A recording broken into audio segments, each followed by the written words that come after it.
Hello and welcome to the first ever The Mr. Douglass Sports Show. I am your host, Corey Douglas. This show will be featured on YouTube, Instagram, Facebook, and Twitter. All right, make sure to like and subscribe on YouTube and follow me on Instagram and Twitter at TheMrDouglass. All right, so today is part one of a three-part series where I will discuss what I want to happen for my three favorite sports teams in the year 2020. Those three teams being the Dallas Mavericks, the Texas Rangers, and the Dallas Cowboys. Now, I put them in that order for a specific reason. I am most pleased with what's going on with the Mavs right now, and most disappointed with the Cowboys, with the Rangers somewhere in the middle. So, in part one today, I will do a brief introduction, who I am, what I do, and dive into what's going on with the Mavs at this point. So let's just start with the introduction. As I said, my name is Corey Douglas. I have been writing for Dallas Sports Fanatics for the past 3 years. I've done Cowboys all 3 years. I've just recently picked up the Rangers in the 2019 season. I have been doing the Mavericks so far in the 2019-2020 season, and I have covered SMU football for the last 2 seasons. Shout out to SMU for a great season. They didn't finish the season the way they wanted to in the bowl game, getting beat by Florida Atlantic 52-28. But it's still a double-digit win season, and salute to them. All right, we will go ahead and transition to NBA basketball with what's going on with the Mavericks so far this season. So far, they are 22-12, and that is good enough to be tied in the 5th spot with the Utah Jazz. The Utah Jazz have recently come on strong. They sit with a 22-12 record as well. All right, so coming into the 2019-2020 season for the Mavericks, I expected them to be a playoff team, but I was thinking more of the 7 and 8 seed. I thought they'd be fighting it out with San Antonio for the final playoff spot, maybe Portland, and maybe even the Pelicans. But with injuries to Golden State and Portland not living up to expectations, and the San Antonio Spurs also having a down year thus far, the Mavs find themselves good enough for the 5th spot. I think the agents of Luka, after winning Rookie of the Year last year, no one saw him jumping up to a stature where he would be averaging a 30-point triple-double. So that's been incredible to watch.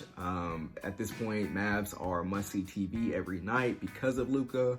KP has been out the last 2 games. They'll miss tonight's game, which is the second game of a 6-game homestand, where the Mavs actually haven't been that good at home this year. They currently hold a 10-7 record, while holding a 12-5 record on the road. All right, so like I said, they will be in action tonight at the AAC, taking on the Charlotte Hornets, who are 14-23 and sit just outside of the Eastern Conference playoff hunt. All right, so we will go ahead and transition right into my number one priority, or my number one wish for 20. And we will start, like I mentioned, they are currently in the 5th seed. For me, I think my number one, I want them to get one of the top 4 seeds. They sit a game and a half behind Houston, who is 24-11 at this point. And then with that comes my next point, or my next wish for the Dallas Mavericks in 2020. I want them to win a playoff series. And obviously getting home court advantage goes a long way to doing that. So number one, I want them to get a home playoff, secure a top 4 seed. And then second of all, I want them to win a playoff series.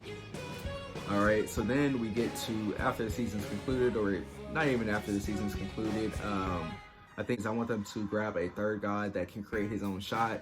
I think that you saw in an earlier game against the Clippers, when Luka can't do it all. Obviously, we found out that the Mavs are more than just Luka.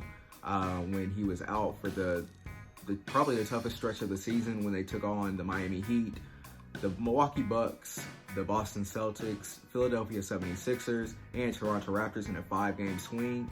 4 of those games without Luka, and then in the Miami game, obviously, he got hurt in the first 2 minutes of the game, so they played that game primarily without him. They were able to go 2-2 in that stretch, or 2-3 if you want to count the Miami game, which he played only 2 minutes in. So I want them to grab a third guy, a third creator on offense, whether that's a big man, whether that's another wing that can create his own shot. I just want them to grab a third guy, and I think if they do that, I think they could easily find themselves in the second round of the playoffs and have a lot of momentum heading into free agency. as I think this could be a big free agency period. I think people, the more and more people see Luka play, the more and more they're going to want to play with him. All right, so my fourth and final wish for the Mavs. I was watching the game last Saturday night. I want the Mavs to grab a guy that people fear. I think if you watched that game, you saw that the Warriors were trying to play a bully ball style of basketball. With whether it's Marquise Chris pushing down Luka into the camera thing and getting fined for that, or if it was Draymond Green, stepping up to KP and, talking trash. I think teams have found out that, the Mavs are a good team, but I think they have the label as being a soft team.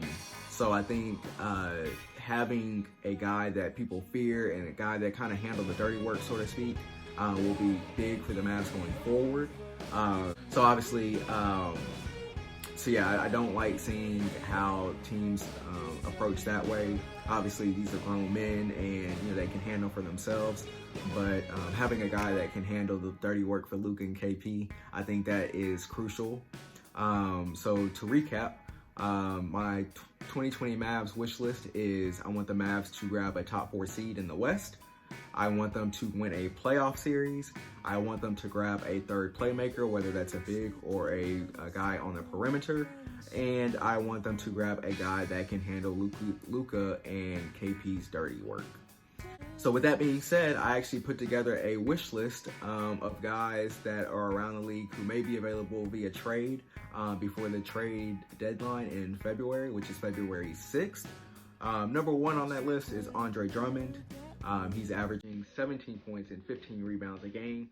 He's a guy that I know Rick Carlisle's against posting up players, but he's a guy that can give the Mavs a different style of play when the perimeter game is not working. I don't feel like shooting 53s a game is a way to be successful in the long run. So I would like the Mavs to have a, just another way to beat teams, I guess you can say. So I think Andre Drummond fills that need. And then next on my list is Jrue Holiday from the New Orleans Pelicans. Right now he is averaging 19.9 points a game, 6.5 assists a game. He's a legit creator. He plays defense. He had interest in the Mavericks a couple seasons ago when he was a free agent. And he's under contract through 2021-2022 season. Obviously after signing that max contract with the Pelicans after the 2017 season. My next guy on the list he's not a sexy name, he's not a big name, but he's a guy that can fill a need. He's a 3-and-D guy, and that would be Robert Covington. I think that with him, he's a 34% three-point shooter. He's a defender, he's physical, so he kind of fits in that mold where, if something pops off, he can kind of handle Luka and KP's dirty work. And then last but not least, and Covington is under contract through the 2021-2022 season as well. Marcus Morris is the next guy on my list, and I love Marcus Morris. He brings that toughness. Rumors came out a couple weeks ago that he wants out of New York. And right now he's averaging 18 points a game, 6 rebounds a game, and he's actually shooting 46% from the three-point line. And the Marcus Morris, whether it's him or Marquis, they don't back down from anybody. So he's another guy that can play on the perimeter. He can get his own shot, believe it or not, as you can see from his 18 points a game.